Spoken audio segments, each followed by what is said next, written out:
Hey guys, and welcome back to my channel for F1 2016. We're here on F1 2016 here in Mexico. That beautiful what we should call it here in Mexico with the grandstands. It's like a football stadium, like incredible. This Mexican Grand Prix has got some of the best funs in the whole F1 world, and as you can see, we've got 2 upgrades remaining on the car, and we've got 1.2k resource points. At least we're gonna actually make one of those two, either the chassis upgrade or the downforce upgrade. I don't know which one we're gonna do yet, but I don't really think that we're gonna squeeze it through and make both of those upgrades till the end in Yas Marina. But now on to the practice session. We're gonna go and first up we've got the track acclimatization test. And one thing to say is that I haven't played F1 in something like a month, because I think the Japanese Grand Prix was the last one. It was recorded like 1 or 2 months ago, so I haven't played F1 for quite a long, and getting back into this game was pretty strange, because I've been playing quite a lot of Dirt and also F Factor and F Factor 2. Remember, F Factor videos are coming. I've actually recorded 2 and then they did 1, so just wait a bit. I'm trying to find the best moment to upload those videos, but this is actually my last lap on the track actualization test, and it wasn't even the best possible result. It was just a green result, which means that we just completed the test, so not the best start to this practice session. Also, the time management test started off with a green, but then it went pretty well. Like we've got a purple, and then we've got another purple, and then we pretty much got another purple, and after this one, guess what? We've got another purple, and yeah, it was going really good. We had the pace. We also controlled the tire wear, so it was all going well for us. Then we had another purple. Yeah, a bit of a surprise.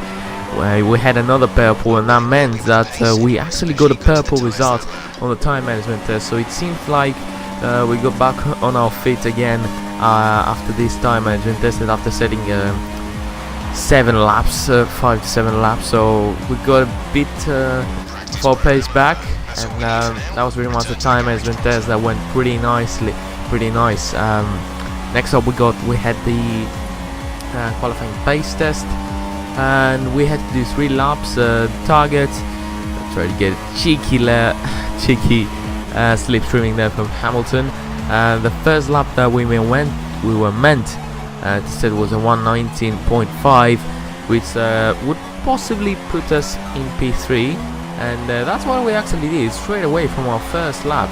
We actually made it, so I was really happy about that. I wasn't expecting to achieve that straight away, but then it was a pole position lap, which was just 2/10 actually faster than our first lap, and you were all expecting me to make it, but unfortunately we just couldn't. I don't know what was it, but I couldn't find anything extra. I know I'm gonna be faster in qualifying, but in this test it just wouldn't work. I was even slower than my first try. I had a 1:20, which would put me in P7, and then out of this corner we just gave up pretty much P17th, and it was good practice session. I think we're gonna do much better in the real qualifying session. It's a good way to start this weekend, because as you can see, summing up this practice session, at first we just completed the track acclimatization test. Of course, I still wasn't used to the game. I needed to get back on my feet and find pace, and on the time management test we actually did incredibly well. Just got 1 green, and from then on it was full purple. Really good pace, and also we saw that we can control tire wear nicely. And also in the qualifying pace test, it's a good thing to see that your estimated qualifying position is 3rd, so I'm happy about that. I'm really happy to see that we could even qualify in 3rd, but the next 2 laps weren't that good, so we should try and improve a little bit on our first time on our first lap, and we could even get pole position. So let's go into qualifying now and see how well we can do. So here we are on to qualifying. As you can see on the Mexican Grand Prix, we're currently starting P5, and this is actually my fastest lap, and it's just my second lap.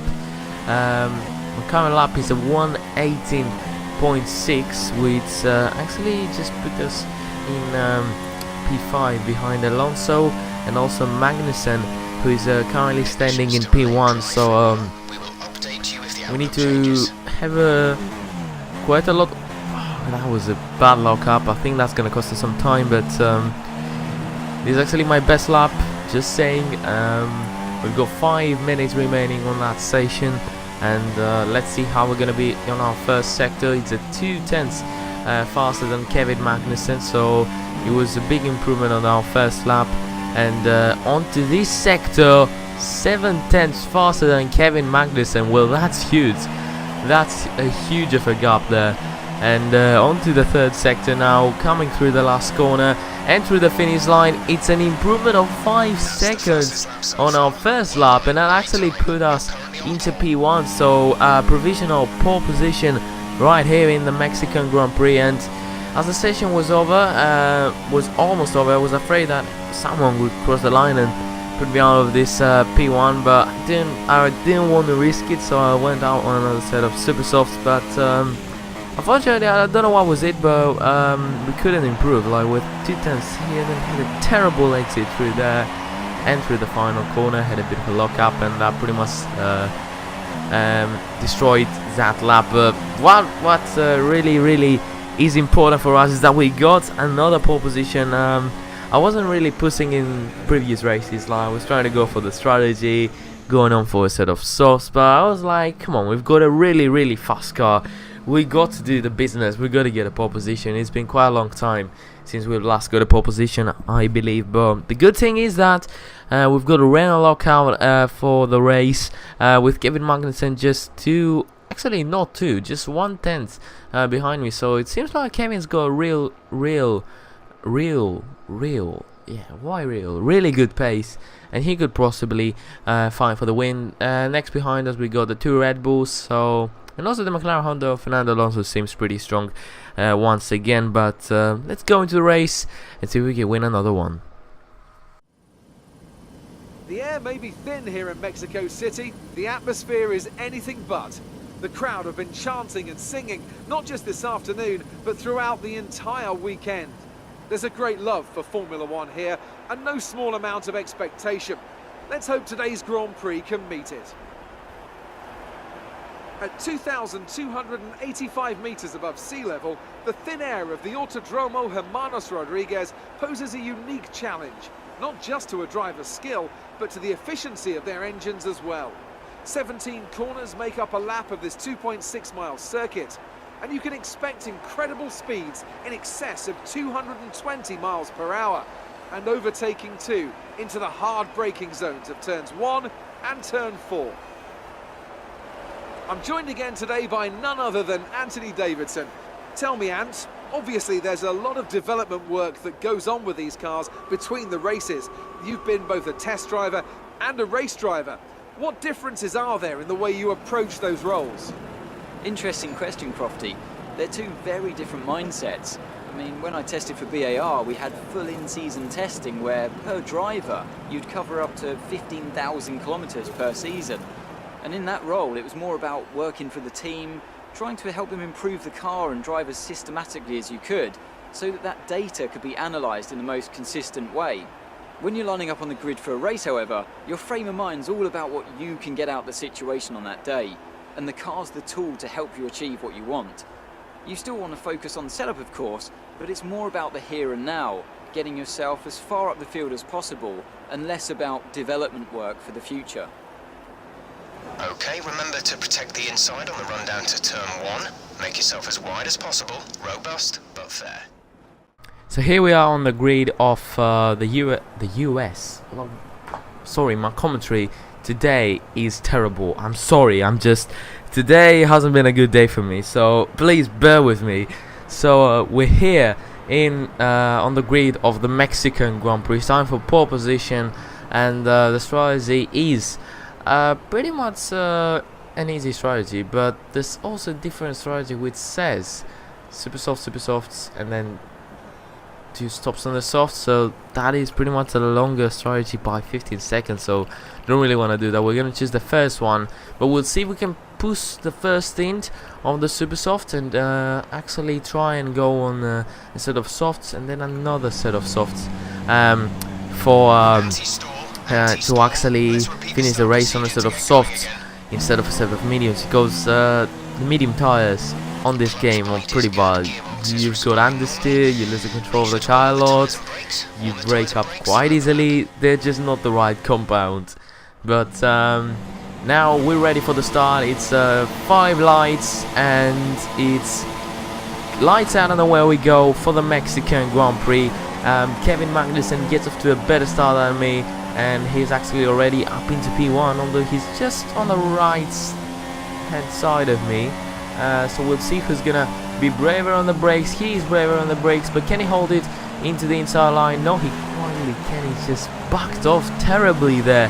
I hope. I don't know if that's just the legendary AI, but on F1 2017, where I'm gonna put Ultimate AI, I just don't want this to happen. Okay, please, Codys, fix this. Like, make the AI just a little bit more competitive than it was this year. But we're currently leading, and our only job is to actually extend the gap from the guys behind, and that's what we did. Lap 5. Look at his margin. Look at this. Like, is it 7 seconds? 10 seconds?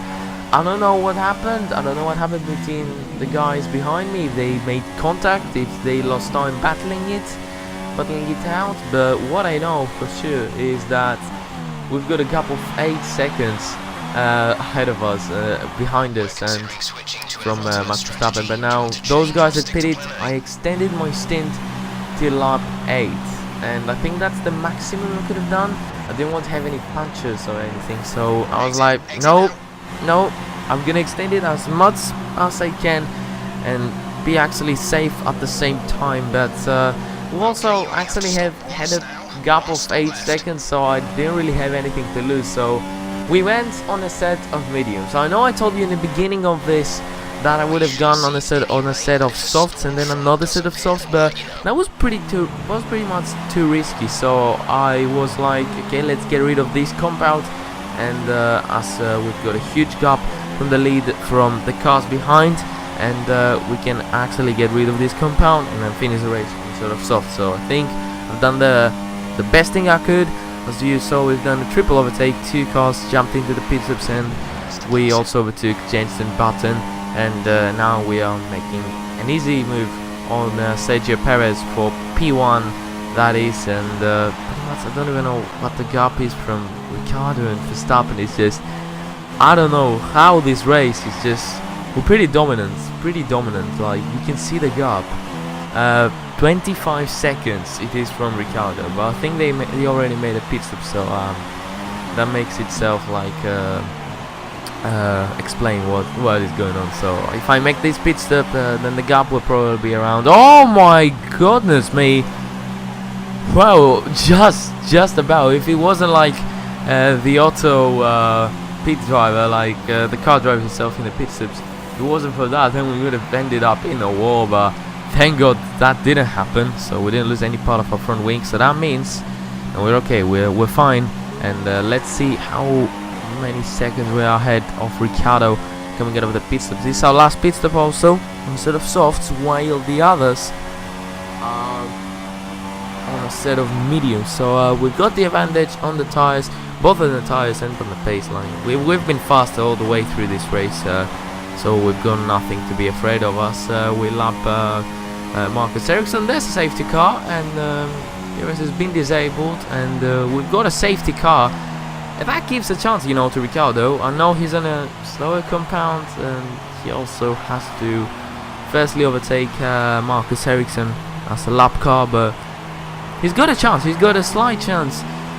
Ricciardo here on the final laps, in the final laps of this race. So I don't know if he's gonna make it. He's gonna have a chance, but if he really wants to make the move, he's gonna make it straight away. When the safety car comes in, he's gonna make it straight away into the start-finish straight. I think that's the only way Ricciardo is gonna overtake me, because let's just face it, I'm faster, I'm on a faster compound, and he's just nowhere near me today. But as the safety car is coming in on this lap, there's a chance for Ricciardo to make it. Marcus Ericsson is still ahead of him, but we get off to a really good restart to this race. Ericsson gets out of the way straight away, but I think that's gonna give Ricciardo DRS or not. I might even be wrong, but we've got plenty of fuel to burn. I don't know how that happened. I even started like with -3, but now we're on +3, so I don't know how did that happen. Probably it's the fuel efficiency that is on 5 out of 5, so probably the upgrades are working here for us. But Ricciardo didn't have any chance to get us, and it's actually an incredible race here in Mexico. After returning in the game after 1 month, it is pole position, a win, and I don't know even if we had the fastest lap, but what I know is that with a huge gap from Ricciardo straight away from the first laps, and that pretty much is going to be a win here in Mexico, guys.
So yeah, it was a really good race for us, but once again, what happened to Kevin? I saw him 17th place for Kevin. What happened?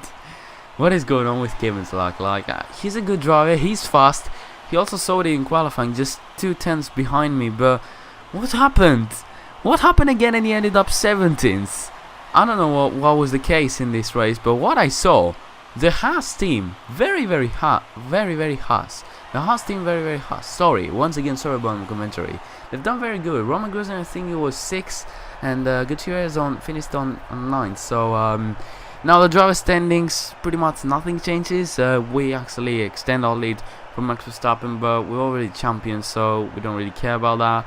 Kimi Räikkönen has just overtaken his teammate and is up into P6, 10 points ahead of him now, and Kevin's chance to get Hamilton or even the Red Bulls are just gone pretty much now, because Hamilton didn't even finish in the points. It would be a great chance for Kevin to get up into P4, but that just wouldn't happen. But our only battle here is for the constructors, so Red Bull reduced the gap by 3 points. So I know it is not that much, but they could make it. We've got 2 races remaining, and like, imagine a 1-2 for Red Bull and a catastrophic result for both the Renaults, and it could be game on for Red Bull. You never know, but we'll see. We've still got 2 races to go, and also a good battle between the Ferraris and the Mercedes for P3. So we'll see what will happen in the next 2 races, in the final 2 races of this F1 2016 career mode. But that was the video for today, guys. If you enjoyed, smash the like button. If you haven't subscribed already, subscribe. Follow me on Twitter, and yeah, I'll see you in the next one, guys. Goodbye.